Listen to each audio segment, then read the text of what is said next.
Northvolt are no longer with us. Why did Northvolt fail? And I mean outside of the mainstream media narrative. Genuinely, why did they fail? Because it's very significant.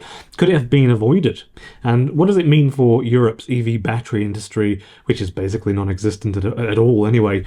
Let's break it all down. So yesterday, Northvolt filed for bankruptcy again in Sweden.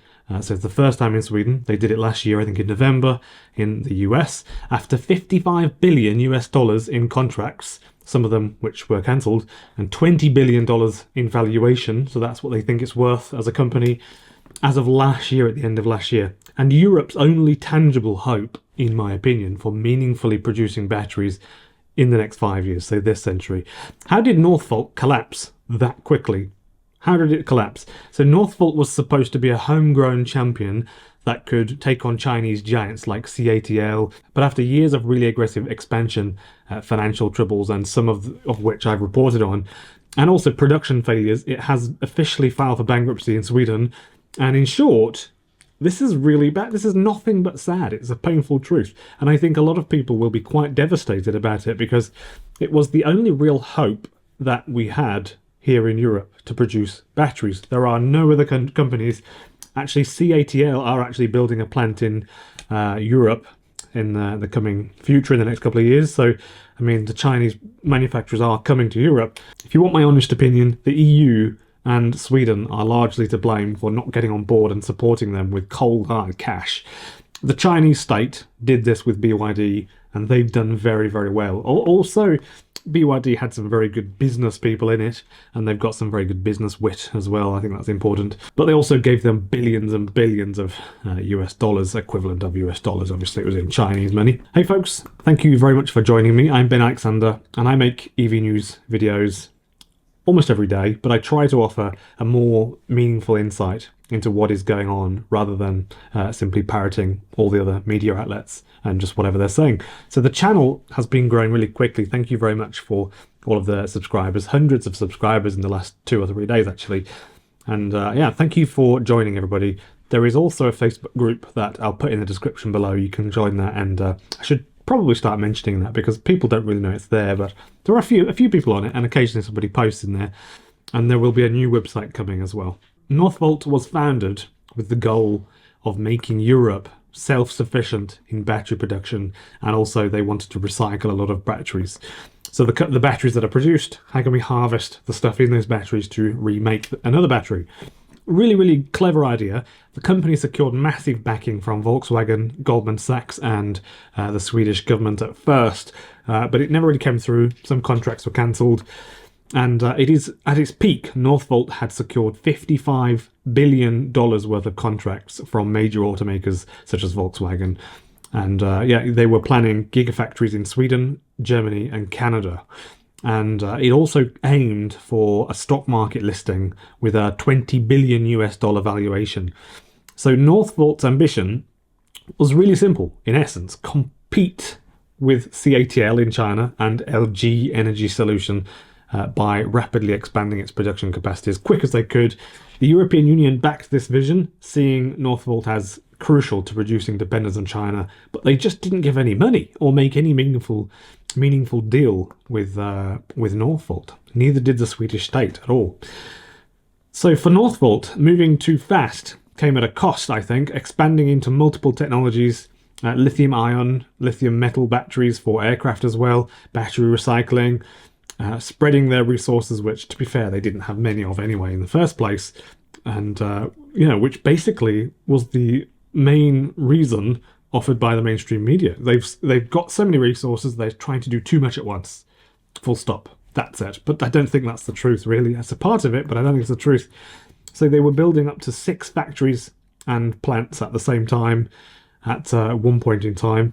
And the company wasn't just making batteries, it was building entire supply chains from scratch and hoping to recycle lots of batteries. And, you know, they were buying equipment from China, from CATL and other companies, because they were just really struggling to just do anything, as you'll get to in a minute, because there's one really important number that I'll get to. How many gigawatt hours of batteries did we produce last year in 2024 compared to China? It's pretty bad.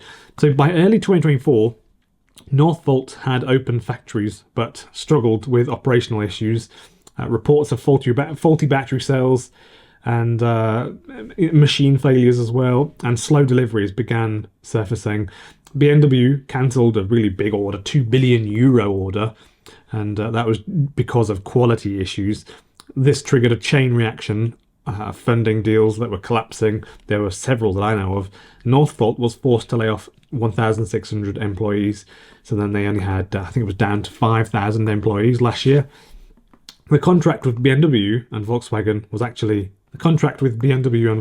actually only going to continue if the quality was of a certain level, up to a certain level at first. That was written in the contracts, and this was, which of course it makes perfect sense, right? And it was written in the contracts between the companies, hence why those companies backed out so early on, like really, really early. And that was a big blow, of course. Obviously, the finances are the biggest issue with Northvolt, as I'll get into. Northvolt's financial struggles became impossible to ignore simply because of the scale of them.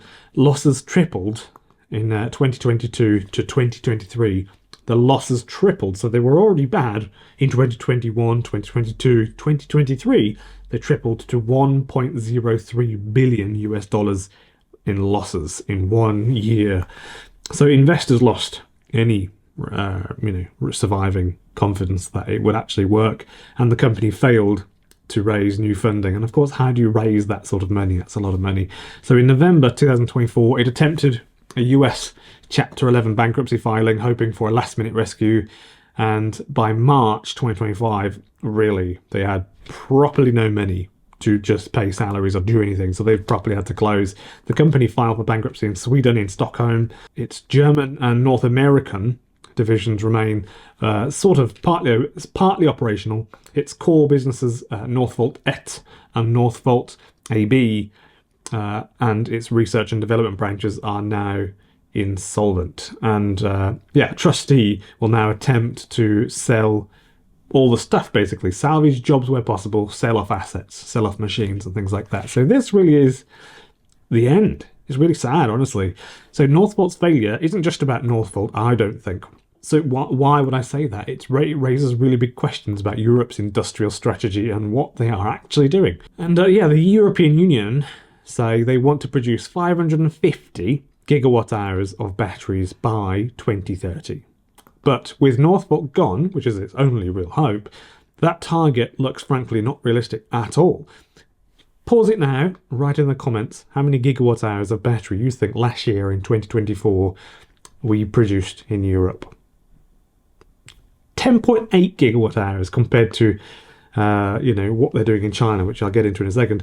CATL, the world's biggest manufacturer of batteries, they produced 246 gigawatt hours last year to the whole of Europe's 10.8. BYD produced 135 gigawatt hours last year in 2024. And also as well, just to give the scale of what's going on in China, CATL, that one company alone, had 116,000 employees last year. At the same time, Northvolt just dropped 1,600 people and now has 5,000 people. So, and that was at the beginning of this year, actually. So China's CATL and BYD they're basically winning the market, aren't they? They're dominating. I don't like to use the word dominate, but they are actually dominating the battery market. There are no other companies that produce similar levels of batteries like that, with far lower costs as well. In China, LFP battery cells cost nearly half the global average of $95 per kilowatt hour of battery storage. And European battery makers simply just can't match those prices. There's just no way at this point, and there's no projection that looks even a bit positive, which is really sad. And I don't think it looks very good for projection in Europe as well, especially because in this part of the world, governments seem to not support these businesses at all and seemingly just want to be on the take constantly with taxation and tariffs and things like that. And of course, as consumers, we're the only people that lose out. The states, wherever it is, all the various states that are taking part in tariffs and things, they're the ones that are getting the money. We just have less money and less cars available. So what happens now? With Northvolt gone, they're bankrupt. So the question is, what happens next? The Swedish government has ruled out any direct financial aid or purchasing of the company, but Energy Minister Ebba Busch, that's the genuine name, that's a very funky sounding name, has expressed hope that another company will step in to continue production. Meanwhile, the European Union faces a tough choice. Should it double down on supporting local battery makers or accept that China will basically own the market here in Europe? Is that even sustainable over the next 20 years? If if we want to electrify all of Europe's vehicles, for example, and put batteries on houses, but simply don't produce any batteries ourselves, is that reasonable? A person called Pascal Canfin, a top European Union lawmaker, warned, and he said, quote, "We lost the industrial battle for solar panels. It would be a strategic mistake to give up on batteries now."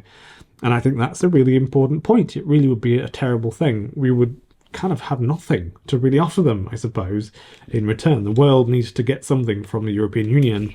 And batteries could be one of those things, but we currently produce none of them.